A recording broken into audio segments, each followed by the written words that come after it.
If any clarinettist can be said to deserve the description implied in the old cliché, a legend in his time, it must be Benny Goodman.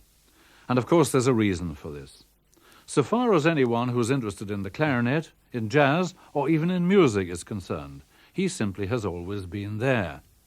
A young star while still in his late teens, an associate of the great old-timers from New Orleans up the length of the Mississippi to Chicago, a front-runner in the names of the big bands of the 30s or 40s, a performer of chamber music, an inspired commissioning soloist of concertos by several top composers, and now, well in his 70s, Benny Goodman has been a world figure for almost 60 years. So any visit he pays to our shores is significant, and usually quite different from his last. Recently he took over the Snape Maltings for a series which included serious chamber music with Sir Clifford Curzon and the Amadeus Quartet, and jazz performances with a group of British players entirely new to him: Brian Lemon piano, Phil Lee guitar, Lenny Bush bass, and Martin Drew drums. Not a dot of music, of course. This was just a happening, and nobody present, audience or performers, were at all sure what would happen. Benny eased himself into this one by starting on his most familiar ground and warming himself up with no less than 3 choruses to start with, as you can hear now in Lady Be Good.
As you heard, very much the Benny Goodman of the 40s and 50s, and still with the fluid magic which made him famous.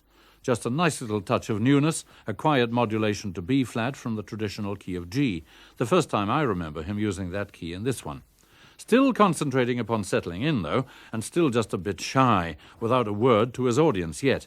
So it's another familiar oldie now, the very first tune I ever remember hearing from him in the 20s, Body and Soul. And at the end of it, he finally felt relaxed enough to find a voice at last.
Thank you very much, ladies and gentlemen.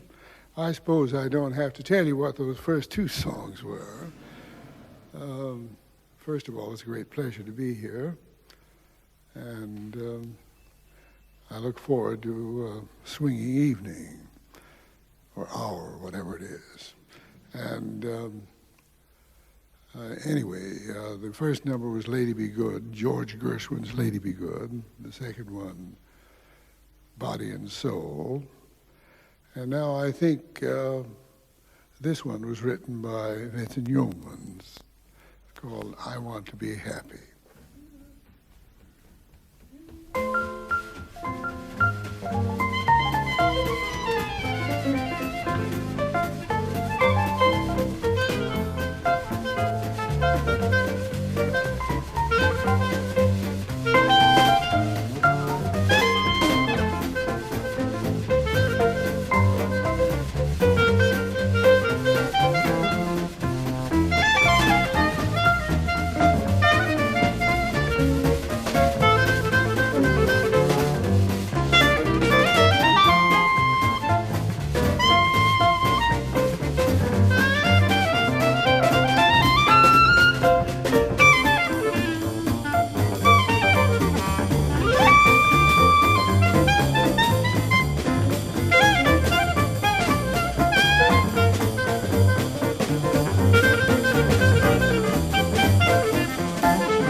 Well, I wonder if you detected something new just then. The melody chorus was the old Benny Goodman, controlled and restrained.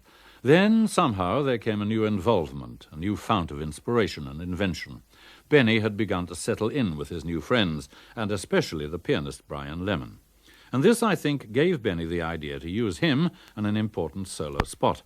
But not yet. First, there had to be a spotlight for one of Benny's European friends, and one he certainly met on his Scandinavian tour, the violinist Sven Asmussen. There's a great rapport between these two players. But to play a duet for clarinet and violin alone, as they now do, needs more than just that. It needs invention, understanding. Most of all, it needs sheer stamina to bring this off. And, of course, many years of playing this tune and all its permutations. After You've Gone.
After You've Gone, and just two minds with a single thought. And there's not much you can say after that one, really. Perfect counterpoint, impeccable harmonic pattern, and quite a beat. And nobody even tapped a toe. And of course exhausting, even for a youngster like Benny. But I don't think that's what gave him the idea for the next one, as it happens. I think he'd had this one in mind, as I said before. But now let him tell you. And now Mr. Brian Lemon at the piano.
This Can't Be Love, featuring the pianist Brian Lemon, and the essence of good taste in the way he kept his style exactly suited to the occasion and the context.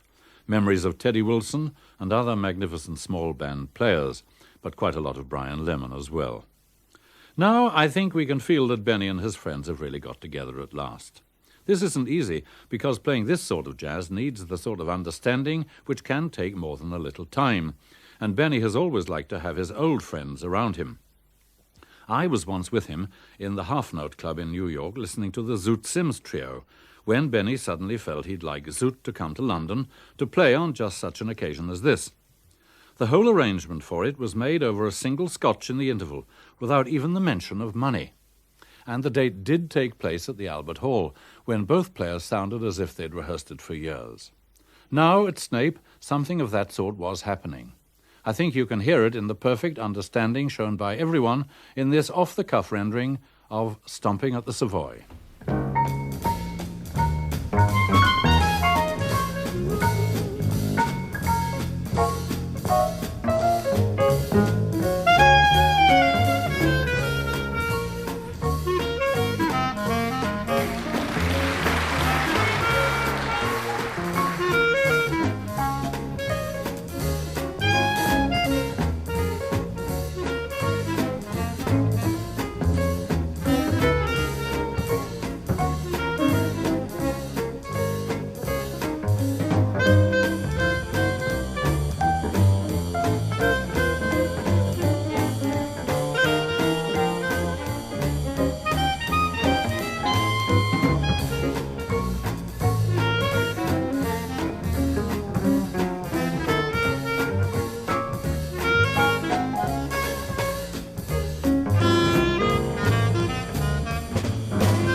very much Benny Goodman and his friends, with Benny inside the texture much of the time.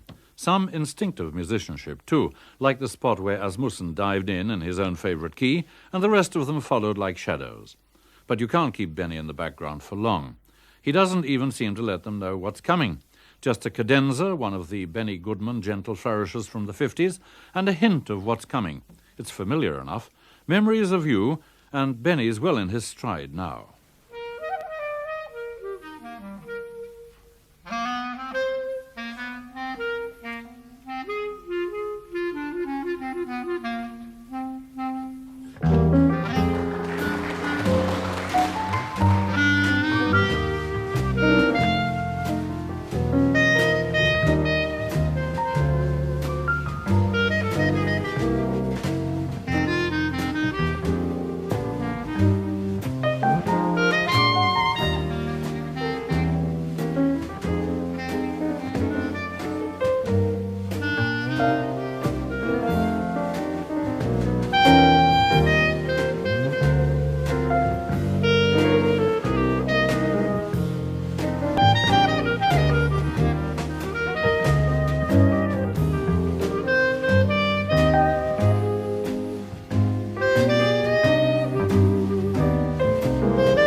Memories of You, short and sweet. I wonder why.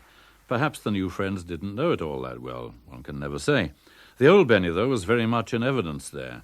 But just in case you're deceived into thinking that's all there is, the later Goodman is about to be unleashed.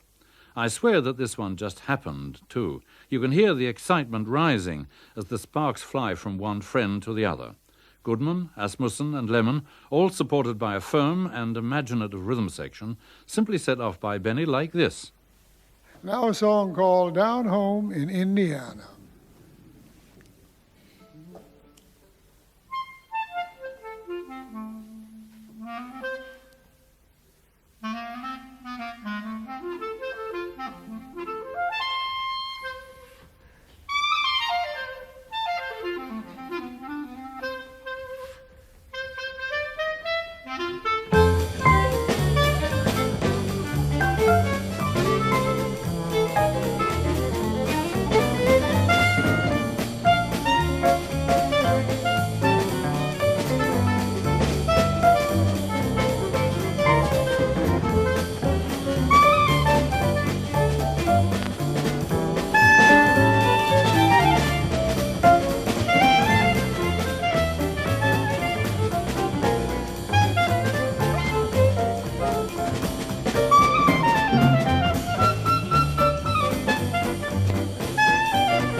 Goodman and friends in the new manor, and quite a workout for all concerned, and that does mean 6, and Benny for once venturing up to his top B flat the first time tonight. I wonder how they all managed to keep out of each other's way, and in a piece which isn't really related to the traditional blues, and not really the easiest one to busk. But the next one's just as difficult, just about the most extended bit of chord sequence you can have, and without a lot of subtlety to it either. Yet, over the years, Benny has made some remarkable up-tempo versions of this one. Let's see what he and his friends can do with it now. The world is waiting for the sunrise.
did go up to top C that time. Well, almost.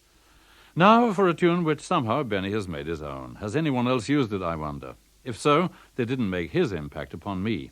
This is a Goodman-shaped tune, and always was and still is. Poor Butterfly.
Poor Butterfly, a Goodman speciality.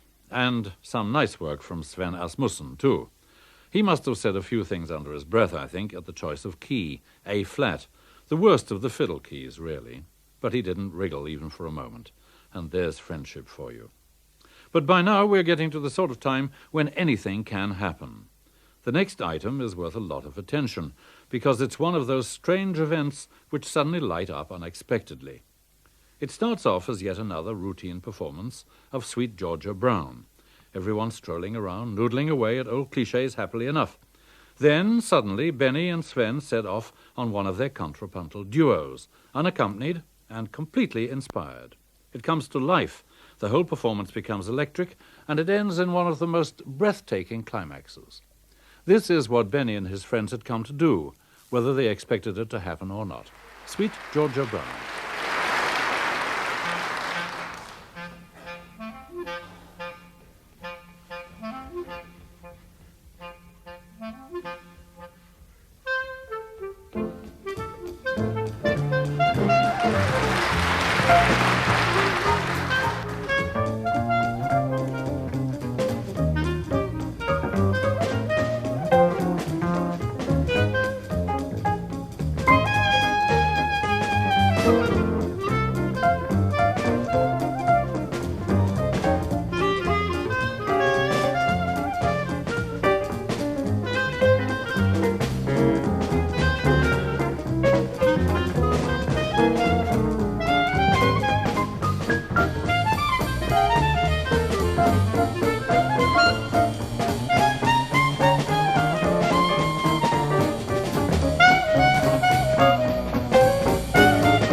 Quite fabulous, as exciting to listen to as I'm sure it was to take part in.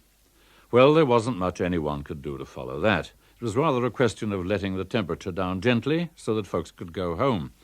Their last tune was I Found a New Baby, started by a typical Benny Goodman riff cadenza, but giving rise to some laughter as he indicated that for the moment he'd had his lot. So the friends took over as he prepared for his last stand. Phil Lee in particular on guitar, really very much alive and in the picture in I Found a New Baby.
quite a night, a real test of personality, style, technique, and sheer energy from Benny, and of loyal attention and devotion from his new friends, Brian Lemon, Sven Asmussen, Phil Lee, Lenny Bush, and Martin Drew. They must have been very happy, as were the audience. Incidentally, Benny's personal manager told me he'd spent most of the week in despair trying to find a few decent reads. You could have fooled us, Benny, even though you did pull the audience's legs as you left with a demonstration of just that.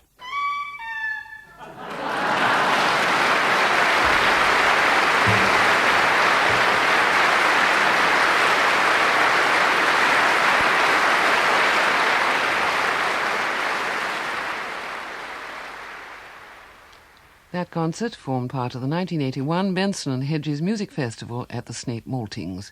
The programme was introduced by Jack Brymer.